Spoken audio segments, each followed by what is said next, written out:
Hello mga katambukikoy. So, first, ang ginawa ko today is bumili ako ng tela para sa daughter ko, yung uniform niya. Ayan. And next, may binili ako doon na notebook. Ayan. So, tingin-tingin.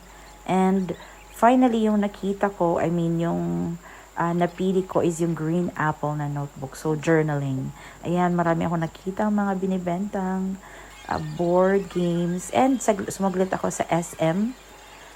Meron lang akong dalawang items na binili for my meal prep. For a Yan. very long lane. Medyo mahaba lang yung pila. And then, my journey, my second day today for my walking challenge is gabi. So, ito yung iniwasan ko. However, ginabi na ako. So, medyo matraffic pa uwi. So, ayan. Ang kinakatakot ko is yung mga doggy along the way. So, medyo a little shortcut to, papunta sa bahay. However, masakit na yung likod ko kasi mabigat kanina yung dala kong tela.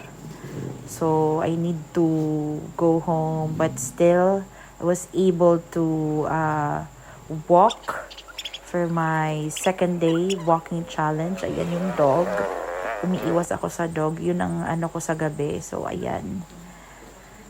Sa wakas, malapit na ako sa bahay. So, abangan ang ating mga next day na gagawin. Thank you so much.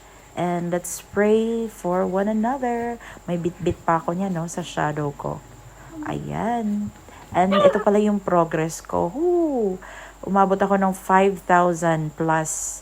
Pero yung gusto ko talang i-hit is 7,000 steps daily. Ayan yung progress ko.